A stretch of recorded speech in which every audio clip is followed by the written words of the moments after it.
Good morning, everyone. Happy Thursday morning to you, and welcome back to Morning Musings. I appreciate you being with me so very, very much. I really do. I hope you've had a good week so far. We are looking at Matthew chapter 24, 29 and following, in which Jesus said, immediately after the tribulation of those days. Now, please do not forget that the tribulation he's talking about is the tribulation that would come as a result of Israel's committing of the abomination of desolation. The tribulation, in other words, would be a covenantal judgment on Israel. So immediately after the tribulation of those days, the sun will be darkened, the moon will not give its light, the stars of heaven shall be shaken. I suggested to you that one of the sources, and I do mean one, because as many scholars have noted, Matthew chapter 24, 29 and following is kind of a pistache, a compilation of just one phraseology, one term, one key word after another from the Old Testament prophetic scriptures. Now, here's a hermeneutical principle for you to contemplate. If a New Testament writer or speaker draws from, or to use Richard Hayes' term, echoes, quotes, cites, alludes to an Old Testament prophetic text that is demonstrably metaphoric in its description of judgment, then upon what hermeneutical basis do we, when we come to the New Testament and that citation, allusion, echo, upon what basis do we say, yes, it was metaphoric back then, but it's literal now? That's not proper hermeneutic.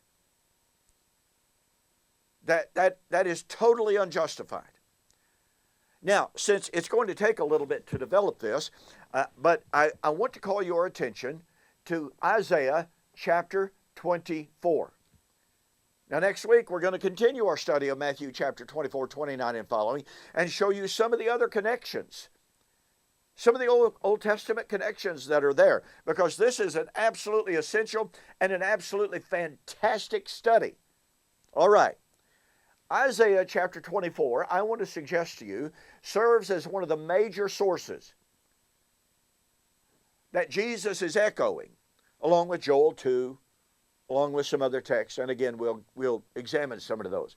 But in Isaiah chapter 24, the prophet said, behold, the Lord makes the earth empty and makes it waste, distorts its surface, scatters abroad its inhabitants, and it shall be as with the people, so with the priest, as with the servant, so with his master, as with the maid, so with her mistress, as with the buyer, so with the seller, as with the lender, so with the borrower, as with the creditor, so with the debtor. The land shall be utterly emptied and utterly plundered, for the Lord has spoken this word. In other words, there's no difference. Everybody suffers equally. Master, servant, maid, mistress. Watch this.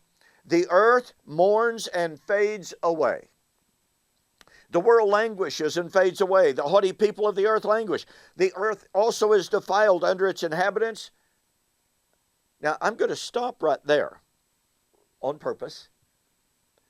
And I want to skip down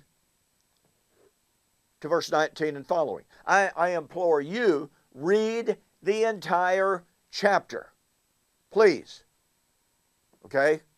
But for the moment, the earth mourns and fades away. The world languishes and fades away. The haughty people of the earth languish. The earth is also defiled under its inhabitants.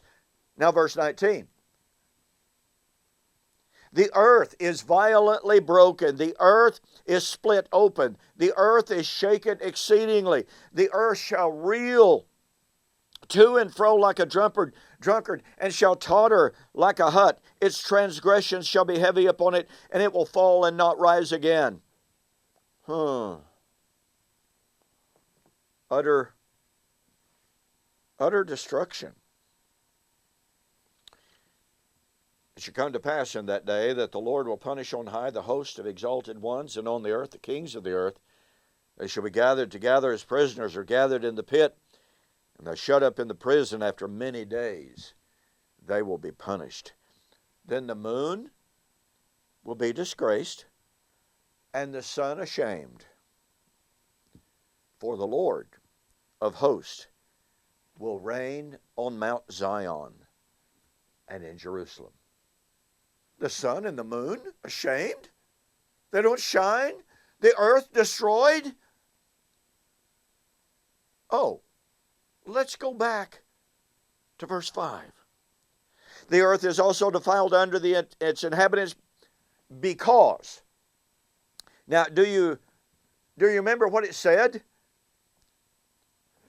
The earth is empty and without form and without void, totally desolate. Oh, totally desolate. Because they have transgressed the laws, changed the ordinance, broken the everlasting covenant. Therefore, the curse has devoured the earth, and those who dwell in it are desolate. Therefore, the inhabitants of the earth are burned, and few men are left. Now, here's what I want you to catch the power of. This destruction on the sun and on the moon and on the earth and on the people is because, read it again, they have transgressed the laws, changed the ordinance, broken the everlasting covenant. Now, in the mind of a Hebrew, in the mind of the ancient Jews, what was the everlasting covenant? It certainly wasn't the gospel of Jesus Christ. It was Torah. Okay, you got to catch the power of this. Here is the destruction of the sun, the moon, the earth, and the judgment of the people. Why? Because of the violation of the covenant. So let me ask you this question. Have you ever heard of anyone teaching that the literal creation, the sun being ashamed, the moon being ashamed, this means they're not showing their light. The sun being darkened, the moon not giving its light, that's what's involved here.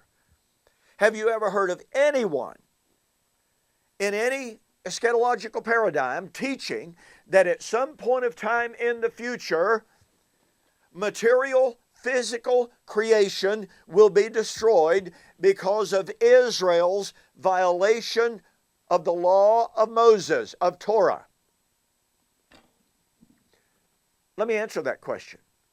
No, you haven't.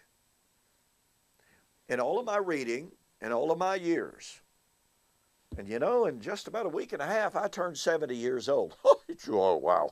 Anyway, last day of this year, in all of my reading, in all of those years, I have never read, I've never heard of anyone teaching that the literal, physical, material creation will be destroyed because of Israel's violation of Torah.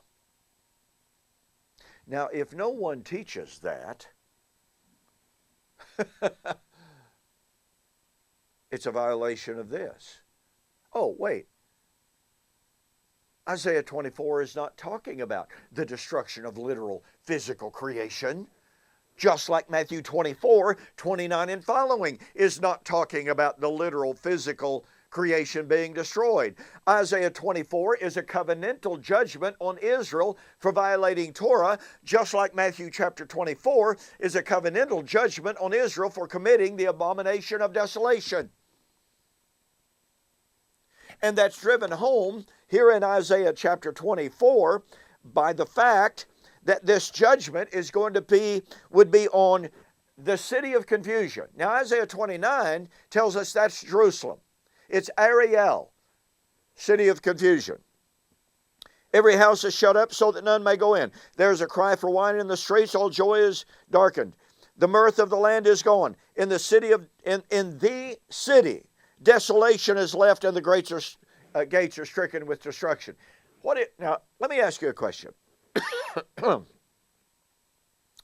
In this set of verses 7 through 16, we find the destruction of the city that sits in the midst of the land and is inhabited by the people. To the Hebraic mind, what city, what land, what people do you just suppose might be under consideration? Well, we already know the city of confusion is Jerusalem. So what land did Jerusalem sit in the midst of? Well, Ezekiel chapter 5, 5-8 tells us it's the land of Israel. Who are the people that inhabited the city that sat in the midst of the land? You know who that is. So here's a destruction of, quote, heaven and earth that was coming because they have violated the everlasting covenant, because of their sin. Now, since the law of Moses, according to consensus view of all eschatologies, since the law of Moses is no longer in effect, it was abolished in the first century, then that means this judgment has already occurred. This judgment had to occur when the law of Moses was still in effect. You know, you can't have the imposition of a law after a law has been annulled. Hello? So here we have Isaiah 24, Matthew 24. Israel's sin leading to judgment, leading to the destruction of heaven and earth. It is Israel's violation of Torah that would lead directly to this judgment on heaven and earth. Listen, in my book, The Elements Shall Melt with Fervent Heat, I discuss extensively this entire connection and the use of this language of the destruction of heaven and earth as a covenantal judgment. Go to my website, donkpreston.com, bibleprophecy.com, and go to the store, order the book, The Elements Shall Melt with Fervent Heat. Make mention that you saw the offer on YouTube or Facebook, and I'll refund your shipping. And, oh, by the way, don't forget, tomorrow we will continue our review and refutation of the book, Hope Resurrected by Lance Conley. Mr. Conley says it doesn't make any difference if Revelation was written early or late, because other passages refute preterism. Well, that is truly a theologically naive, really honestly ridiculous, illogical claim, because, by the way, the entire consensus of church history, essentially, with few exceptions, has been the book of Revelation is about the second coming of the Lord and the judgment of Babylon. If, therefore, Revelation was written prior to the fall of Jerusalem in AD 70, and if it applied to the fall of Jerusalem in AD 70, then guess what? Mr. Conley's entire book, in reality, is falsified.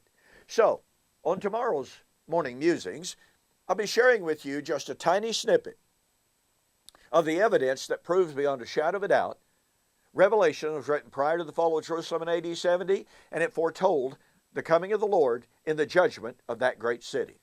You don't want to miss it. I'll see you on the flip side.